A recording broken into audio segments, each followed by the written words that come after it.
Ako si Maria at ito ang aking kwento.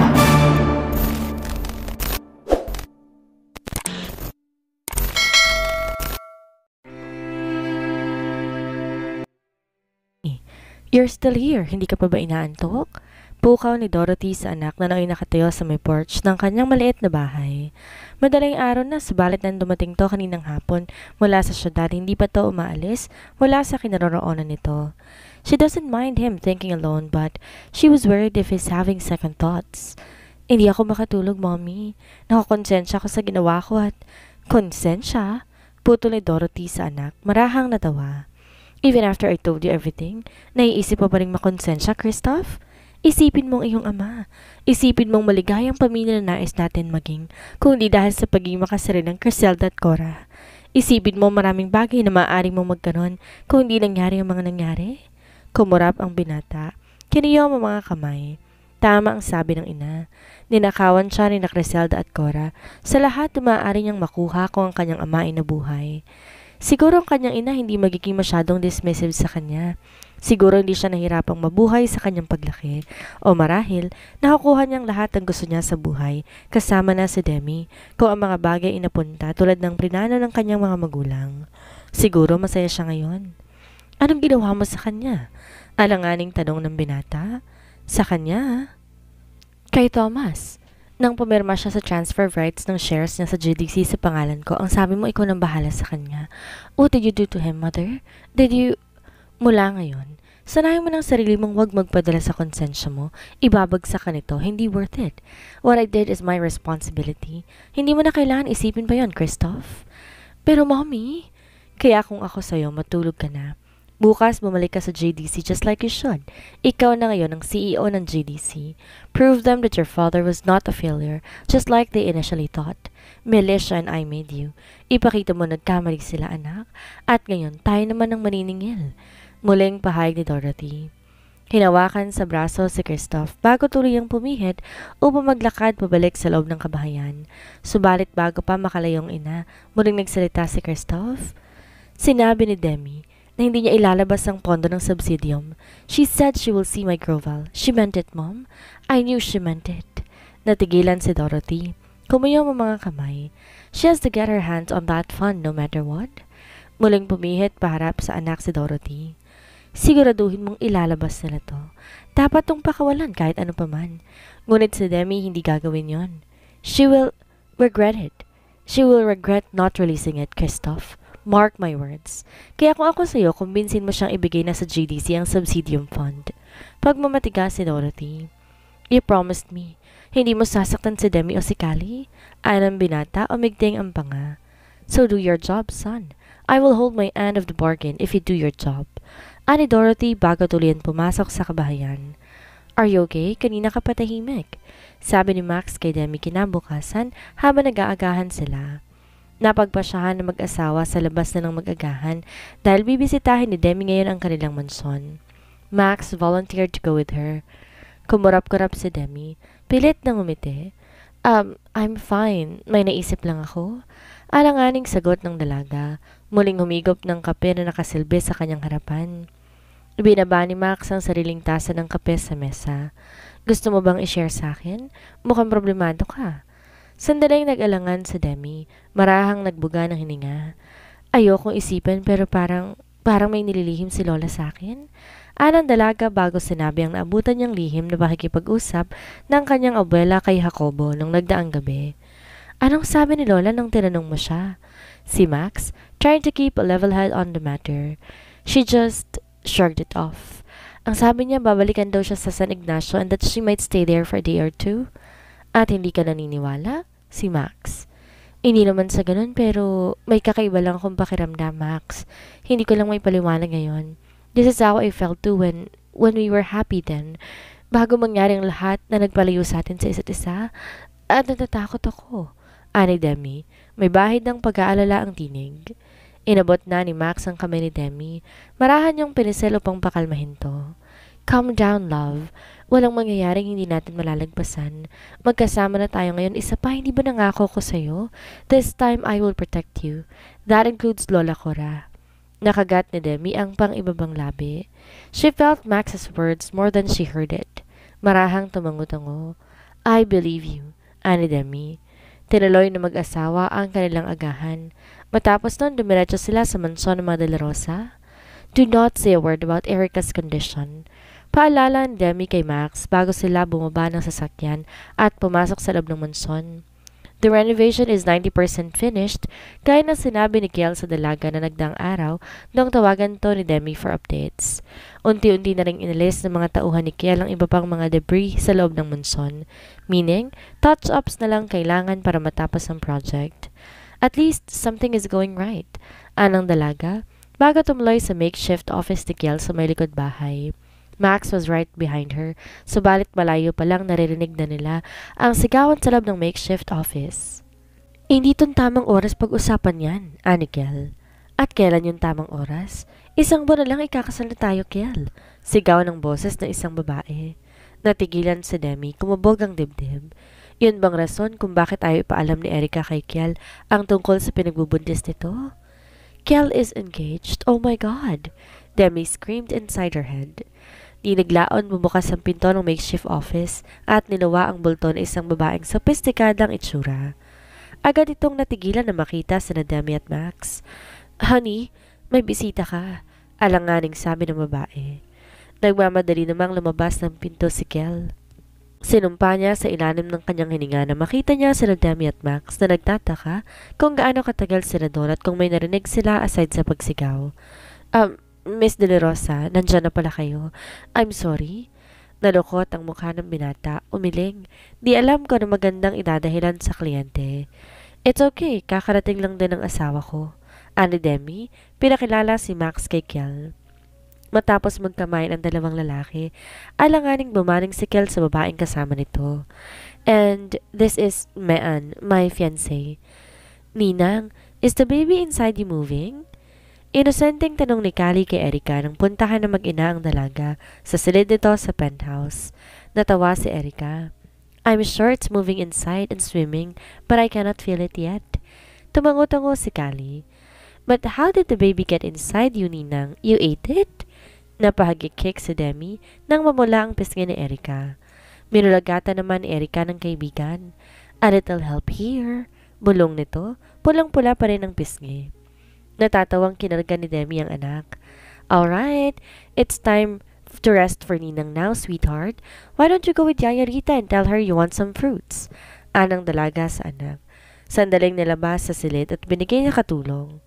Pagbalik ni Demi sa silid ni Erica, may dala na itong bowl ng prutas. Ang sabi ni Manang Rita, gusto mo raw tong mangga. Here, have some more. Ani Demi, nilapag sa may bedside table ang bowl ng prutas. Salamat, Demi. Ani Erica, ngumiti. Kamusta nang pakiramdam mo? Maayos naman. Malaking tulong si Lydia sa akin. She helps me with everything. Nakakailang pero wala naman ako magagawa. Ang sanggol na to. Tila nais ang lahat ng aking atensyon ngayon. Nakangiting sabi ni Erica, niyoko at hinawakan ng tiyan nito. I'm happy that you're happy to have this baby, Erica. Ani Demi. Inabot ang kamay ng kaibigan at marahan yung pinisil. I'm happy. I have always wanted to have a baby. To be a mother, alam mo yan. Alam ko, you took care of me for many years. You have the kindest heart, Erica. Mas swerte ang magiging baby mo dahil ikaw ang nanay niya. Nangilid na ang luha ni Erica. Talaga ba? Hindi ko alam, Demi, pero nalulungkot ako para sa baby ko I will never give my baby a complete family. Ever. Pahayag ng dalaga sa garalgal na tinig. Ngunit mahalin mo ang iyong sanggol ng labis na hindi siya kakailanganin ng isang ama. Plus, nandito kami. We will love your baby like our own, Erica. Hindi siya magiging kulang kailanman. Ani Demi, pero nasa ng luha ng kaibigan. I know. Umpisa ni Erica. Pero nakapagdesisyon na ako, Demi. I'm having this baby abroad. Natawagan ko na sina Papa at Kuya at nasabi ko na rin ang sitwasyon ko. Nagalit sila nung una pero tutulungan nila ako. Pero paano ang agency mo? How will you manage? I can work online. I can manage my company remotely. Sinabi ko na rin ang desisyon ko kay Jinky at kay Susan. She's my VP for project and planning. Besides, it will just be a year. Magagawa ko to. Gagawin ko to. Wala akong choice kundi gawin to. Ani Erica, determinado. Malungkot na ngumiti si Demi. You know, mas gusto ko sanang dito ka na lang. Kaya ka naman naming alagaan, but that is your decision. You really need your family right now, Erica. At masaya ko that they are willing to help you this time. So, when will you travel to Australia? Ang sabi ni Papa, susunduin daw nila ako ni Kuya as early as this weekend. And I agreed. I still have 3 days to fix my work arrangement. Lumabi si Demi. That's too bad. Di na kita maimbitahan sa party next week. Lola wanted to throw a Thanksgiving party para sa successful restoration ng mansyon. We will leave the country in a week or two after that. Tapos na ang bakasyon namin. Sandaling natigilan si Erica. Tapos na palang renovation? Anang dalaga, alanganin, umiwas ng tingin. Demi felt Erica wanted to ask more. Erica, ayaw mo ba talagang sabihin kay Kialang tungkol sa baby? Alam ko para na akong sirang plaka pero ayoko mag-commit ka ng parehong pagkakamali tulad ng ginawa ko. Nakapag-isip na ako, Demi. Papanindigan kong aking desisyon. Ito ang pinakamusay para sa akin at sa aking baby. Malungkot nang umiti si Demi. Tumangot-tango bago iniba ang usapan. Ayaw na niyang malungkot ang kaibigan. Komplikado ng masyadong buhay nito kaya ayaw na niyang pag-usapan pa ang tungkol sa sitwasyon nito. Alam niya ang anumang pag-uusap tungkol kay Kial ay magpapalungkot lamang kay Erica. Ayaw niya yun. Sandali pang nag-usap ang magkaibigan bago binili ni Demi sa caregiver na si Lydia ang kaibigan. Nasa sala ng penthouse si Demi nang tumunog ang kanyang cellphone. Hello? Who's this? Ani Demi nang sagutin ng tawag. Hi Demi, glad you answered my call. Anang pamilyar na boses ni Christoph sa kabilang linya. Agad umigting ang panga ni Demi, nainis sa kanyang sarili. Nagpalit ng cellphone number si Christoph. Kung alam lang niya na si Christoph ang tumatawag, she would have rejected the call. Bakit ka tumawag? Anong kailangan mo? Malamig ang tinig na tanong ni Demi. Gusto sana kitang makausap. Gusto ko ring makita sana si Kali kung pwede. Diretsong pahayag ni Christoph. Demi scoffed. Hindi ko alam kung saan ka humuhugot ng lakas na loob para sabihin ng mga yan sa akin ngayon, Christoph.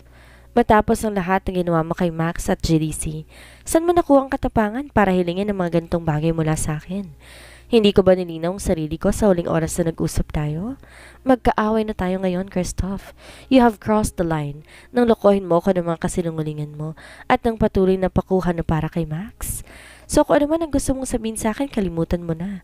Di ka na rin makakalapit sa anak ko, kahit kailan. Singhal ng dalaga sa kausap. Galit na galit si Demi, dahilan ng panginig ng mga kamay niya. Demi, you do not understand. I need to talk to you about the subsidium fund. Have you gone deaf? I told you Lola Cora will not release the fund anymore, not until you give back what really belongs to Max. Legal ang pagkakakuha ko ng shares ni Thomas sa GDC, Demi. Kahit saan tayo makarating, the transfer of rights for the shares that I have, it is legal and binding.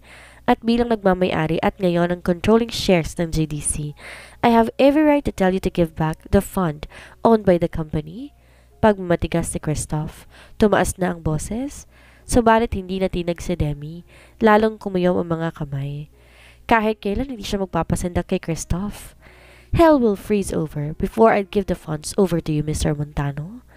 Marahas na nagbuga ng hininga si Christoph sa kabilang linya. His patience is growing thin. Ang tigas na ng ulo mo, Demi. Ayoko ng bersyon mo na to. Ang impluensya ni Max hindi maganda sa'yo. Ngayon bakit di tayo mag-usap ng harapan at ayusin to? Anito bago pinutulang tawag. Not a minute longer, she heard a knock on the door. Demi, open up and let's talk. Kumabog ang dibdib ni Demi nang muling bayuhin ni Christoph ang pinto ng penthouse ni Cora. Why was he here? Oh my God! She screamed inside her head. Mommy! Nahiintakutang tawag ni Kali na nooy nasa kitchen island at kumakain. Agad nilapitan ng dalagang anak. Kinarga ito bago bumaling kay Rita. Manang please, call security ASAP. Mabilis tumalima ang katulong. Nagkuwahog na mag-dial ng numero sa direct line sa reception ng building.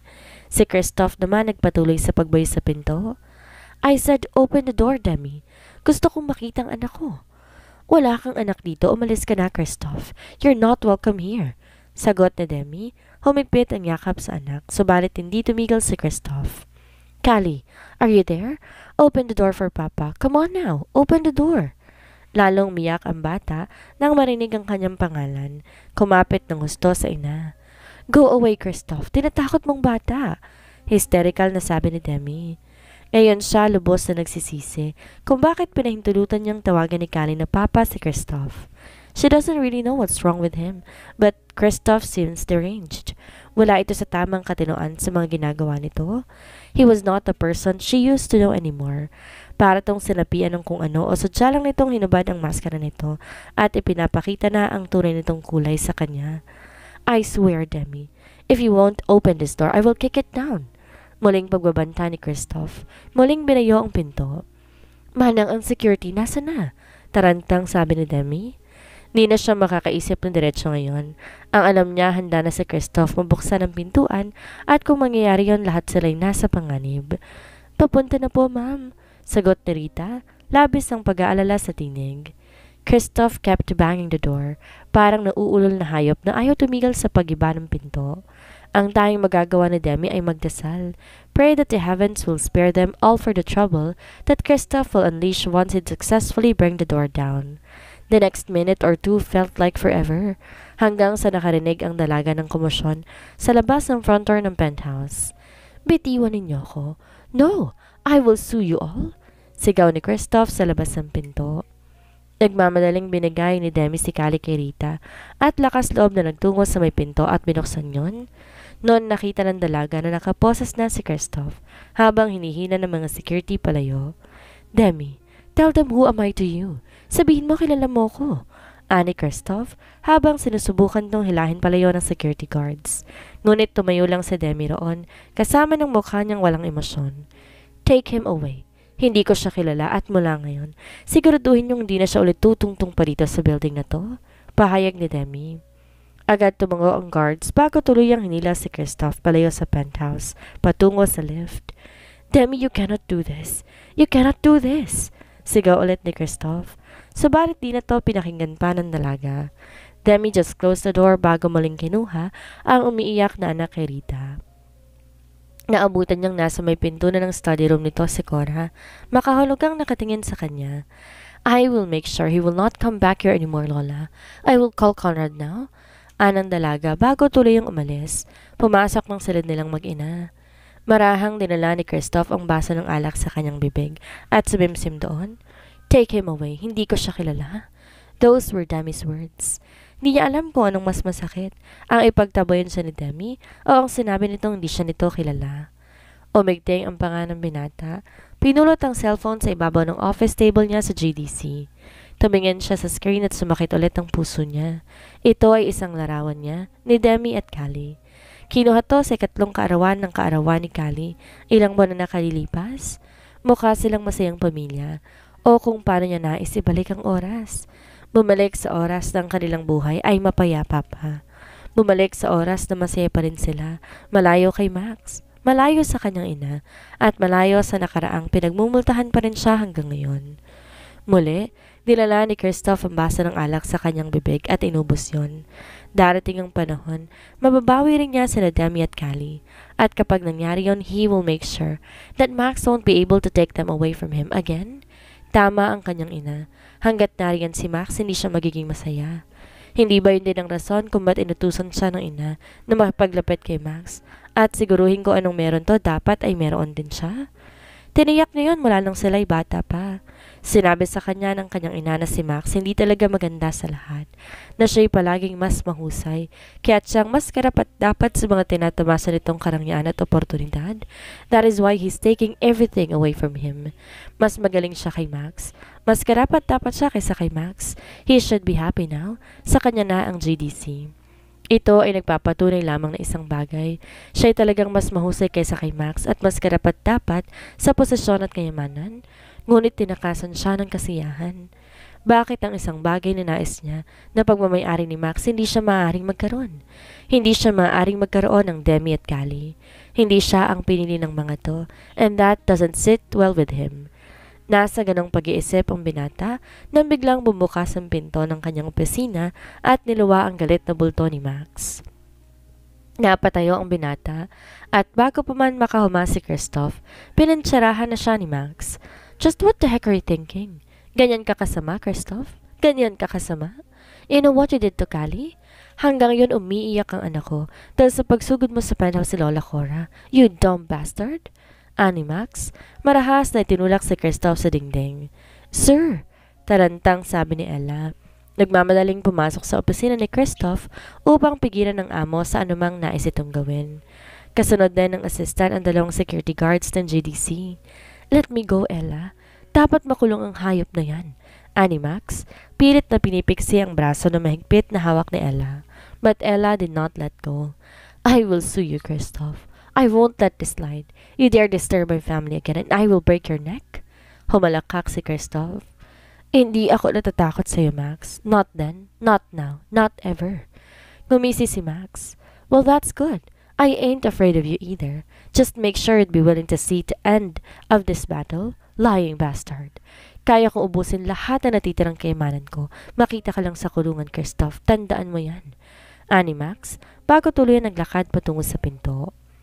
How is she? Tanong ni Max kay Demi nang balikan ng binatang kanyang mag-ina sa penthouse ni Cora. Tulog na si Callie subalit ay magbababa sa kama. Demi has no choice but to hold her daughter habang nakaupo silang mag-ina sa lazy boy. She's fine, for now, bulong ni Demi. Nag-angat ang tingin kay Max.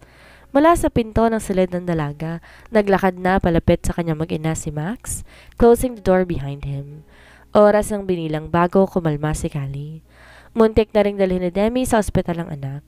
Her daughter was terrorized by what Kristoff did at di niya mapapalampas ang ginawa nito. She has already consulted their lawyer. She will file charges? Where have you been? Tanong ni Demi kay Max. Matapos itong pumunta kanina sa penthouse, nang itawag niya rito ang ginawa ni Kristoff, umalis ulit ito at hindi pinaalam kung saan pupunta. Max released a slow breath bago umupo sa gilid ng kama, paharap sa kanyang mag-ina. I want to see Kristoff. I gave him my final warning. Max? Mula ngayon, ibabalik ko ng security ninyo ni Callie. Nakausap ko na si Jericho. He said he'd give his best man to watch over you and our daughter. At please, Demi, wag kang tumanggi. I can never forgive myself should something bad happen to you and Callie. Ani Max. Inabot ng ulo ng anak at marahan yung hinaplos. Nakausap ko na rin si Conrad. He said he'd put Kristoff under surveillance from now on. I don't want him near Callie ever again, Max. He seemed deranged. Hindi ako makapaniwalang magagawa ni Kristoff ang ginawa niya kanina. Natakot ng gusto si Callie. Ani Demi, may bahid ba rin ng pag-aalala ang tinig? Naalala ang takot na naranasan dahil sa pagsugod ni Kristoff sa penthouse ng abuela kanina. Don't worry. Nakausap ko na si Major Salvador. Tinulungan niya ako mag-file ng formal complaint kanina laban kay Kristoff. The release of the restraining order will take another day or two, but at least the complaint has been lodged. Ang mga otoridad na bigyan ng kaalaman tungkol sa kanyang ginawa. Tumango-tango si Demi. Masuyong hinalikan ang buhok ng anak. What should we do now, Max? In a week, tapos na ang monsoon. We will be returning to Washington. Balian. Pero marami na tayong hindi natatapos dito. Idagdag pa na ng gugulo si Kristoff at I will fix it. All of it. Putol ni Max kay Demi. Inabot na ang pisngi nito. I will do everything in my power para matapos ang panggugulo ni Kristoff. Bukas, kukonsulta ako kay Attorney Marquez. I want to challenge the transfer of the rights document Kristoff has. I will sue him for sure this time. Ipapaalala ko sa kanya kung saan ang lugar. And this is no way near GDC. Tumango-tango si Demi. Please, stay tonight. Parang di ko yata kaya matulog nang wala ka ngayon dito sa tabi namin. Dahil sa nangyari, tipid ng umiti ang binata. Kung yan ang gusto mo, I will stay for the night, love. Pahayag ni Max bago masuyong kinintila ng halik ang noo ni Demi. Samantala, sa labas ng silid ni Demi, tahimik na nakikinig si Cora. Ayaw na sanang isipin ng matanda subalit matapos ng nangyari kanina, pakiramdam niya nangyayari ulit ang nangyari. Maraming taon nang nakararaan. Nagkakagulo ulit ang kanilang mga pamilya and she must do something about it before everything blows out of proportion. Or worse, someone might end up dead again. Sigurado ka bang dito na yon, Jacobo? Tanong ni Cora sa driver nito nang ihinto ang sasakyan sa harapan ng isang lumang gate. Opo, ma'am. Sigurado po ako. Pag-aari po ang bahay na ito ng mga magulang ni Ma'am Dorothy. Dito po siya namamalagi nang umalis siya sa Manila matapos siyang mabiyuda. Sagot naman ni Jacobo. Gusto niya po babain ko na? Titingnan ko lang po kung nasa loob siya. Wag na. Ako na lang ang bababa. Total ako naman talagang may pakay kay Dorothy. Ani Cora, kinuhang kanyang tungkod.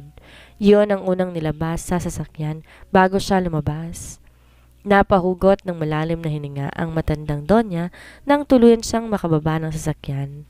The little house at the end of that ordinary road looked like a greenhouse because it was filled with plants all over. Sa bagay, hindi na siya magtataka. Noon pa man mahilig na sa mga halaman si Dorothy. She used to be one of the most promising botanists in the country. Kaya naman hindi siya nagtaka na naging consistent honor din si Kristoff. Dahil nagmana to kay Dorothy. Auntie Cora, excited na po ako sa expedition namin. Discovering new things would be fun, don't you think? Naaalala niyang sabi ni Dorothy noon bago tumagtungo sa isang expedition sa South America. She can still remember how Dorothy's eyes lit up that day. She looked so happy and fulfilled. Too bad just 2 years after that day, Militia passed away. Dorothy began to recluse. Hindi na to nakikihalubilo sa mga tao kahit sa malalapit na kakilala nila at ni Militia. At ang apoy sa kanyang mga mata, naging isang malayong malamig na titig na parang wala sa anumang pag-asa sa mundo. Iiwan ko po si Kristoff sa kondo namin ni Militia. Sana matingnan niyo siya habang wala ako. Sana kapag nakikita niyo siya, maalala ninyo si Militia na itinuturing na ninyong anak. Kahit yun na lang po ang gawin ninyo. Kahit yun na lang po ang magawa ninyo. Iyon ang isa sa mga huling sinabi ni Dorothy sa kanilang dalawa ni Griselda bago to umalis sa syudad at mas piniling manirahan sa probinsya, sa mismong bahay kung saan siya kasalukuyang nakatayo ngayon. Max and Kristoff were only young boys then, and from then on, sinubukan ng dalawang matandang babae na ibigay lahat ng mga pangangailangan ni Kristoff dahil alam nilang hindi na ito masusuporta ni Dorothy dahil sa pagkawala ni Militia. Kristoff was an excellent student, kaya't nang sabi nitong gusto nitong magdoktor, she took initiative to put him to the best med school in the country. She was proud of him. Apo ang turing niya rito. Gayunpaman sa mga nangyari nitong mga nakarang araw, tila sinasabi ng Kristoff na kilala niya ay maaaring hindi ang tunay na Kristoff. Dahan-dahang pinakawalan ng matandang babae ang kanyang hininga bago pinindot ang buzzer sa labas ng gate. 3 beses siyang pumindot bago niya nataunawan si Dorothy na lumabas sa front door ng maliit na bahay. Auntie Cora! Walang emosyon na sambit ni Dorothy matapos buksan ang gate. She was still wearing her boots and garden gloves. Mukhang abala na naman to sa mga halaman nito. Naisip na matandang Donya. Pilit ng umiti si Cora. Kamusta ka na, Dorothy? Maaari ba akong pumasok sa bahay mo para makapag-usap tayo? Agad bumukas ang pag-aalinlangan sa mga mata ni Dorothy. Subalit nilawangan din ang pagkakabukas sa gate bago. You are always welcome to my house, Auntie Cora. Halina po kayo. Doon tayo sa backyard porch. Aya nito sa matanda. Ano nga kaya ang mangyayari sa pagbisita ni Cora kay Dorothy? Anong gagawin ni Kristoff ngayong galit ang tanging nararamdaman para sa kanya ni Demi? Yan ang ating aalamin sa susunod nating kabanata.